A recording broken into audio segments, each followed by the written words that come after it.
মহিলাটি অবাক হয়ে যায় যখন দেখে মেয়েটি যা নিজের হাত দিয়েছে তাই সোনা হয়ে যায়। কিন্তু তখন কাজের লোক বলে, ম্যাডাম মেয়েকে থামান, না হলে তো পুরো ঘর সোনা হয়ে যাবে। তখন মহিলাটি বলে, থামো তুমি, এসব কিভাবে করছো? বাচ্চা মেয়েটি খুব সরলভাবে বলল, আমি তো শুধু সবার সাহায্য করতে চাইছি। কিছুদিন আগে বাচ্চাটি 2 টাকা দিয়ে কিছু খাবার কিনতে চায়, কিন্তু দোকানদার তার ময়লা কাপড় দেখে তাকে সেখান থেকে তাড়িয়ে দেয়। তখন এই মহিলাটি আসে আর বাচ্চাকে নিয়ে একটি রেস্টুরেন্টে খাবার খাওয়ায়। তখন বাচ্চাটি পুরো রেস্টুরেন্ট খালি দেখে, এর কারণ জিজ্ঞেস করে। তখন মহিলাটি বলে, এবার আমার ব্যবসা বন্ধ করে দিতে হবে, কারণ কোনো কাস্টমারই আসে না। তখন বাচ্চাটি কিছু না বলে খেতে থাকে আর মনে মনে একটি জাদু করে দেয়। কিছু সময়ের ভেতরে রেস্টুরেন্টে কাস্টমার দিয়ে ভরে যায়। মহিলাটি অবাক হয়ে যায়, সবকিছু হঠাৎ করে পাল্টে যেতে থাকে। তখন তার সহকারী এসে বলে, ম্যাডাম কপার প্রজেক্টটা এখনো থেমে আছে।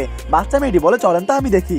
তখন মহিলাটি তাকে সেখানে নিয়ে যায়। এরপর সামনে মহিলাটির এক শত্রু আসে আর বলে, এবার তুমি কোনো কপার পাবে না, শুধু মাটি পাবে। তখন বাচ্চাটি রাগান্বিত হয়ে তাকে বলে, আমরা কপার না বরং সোনা বের করব।